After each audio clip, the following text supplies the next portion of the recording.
வாழ்க்கைய அதன் போக்குல வாழ்ந்துட்டு போயிடணும்னு சொல்றவங்க ஒரு பக்கம், எல்லாமே தலைவிதி தான், அப்படிதான் நடக்கும் அப்படின்னு சொல்றவங்க ஒரு பக்கம், எது நடக்குதோ இல்லையோ எல்லாமே உன்னுடைய பாவ புண்ணியத்தின் அடிப்படையில தான் நடக்குது அப்படின்னு சொல்றவங்க ஒரு பக்கம், அதெல்லாம் எதுவுமே கிடையாது, வாழக்கூடிய அந்த நேரத்தை சரியா நம்ம வாழ்ந்துட்டு போகணும்னு சொல்றவங்க ஒரு பக்கம்.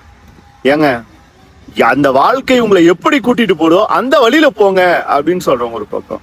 ஒவ்வொருத்தரும் இந்த வாழ்க்கையை பற்றி ஒவ்வொரு தத்துவங்களை சொல்லிட்டே தான் இருக்காங்க.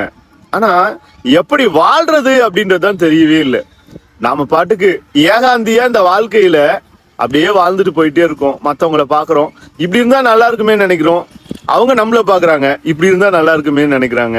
ஆனா இந்த வாழ்க்கை மட்டும் காற்றடிக்கும் போது எப்படி செடி ஆடிட்டு இருக்கோ அந்த மாதிரிதான் நாமும் இந்த பாதையில நடந்து போயிட்டு இருக்கும் போது நமக்கு என்னென்ன ஏற்படுதோ அதை எல்லாத்தையும் ஏத்துக்கிட்டு தான் போயிடுறோம். ஆனாலும் ஒரு இடத்துல பொறுக்க முடியாம அது கண்ணீரா வெளிப்படுது, பொறுக்க முடியாம சில இடங்கள்ல பொறாமையா வெளிப்படுது, பொறுக்க முடியாம சில இடங்கள்ல மிக பெரும் மகிழ்ச்சியா வெளிப்பட்டு இருக்கு. ஆனாலும் அந்த போக்கு ஒரு ஆற்றை போல மென்மையா அப்படியே ஓடிட்டே தான் இருக்கு.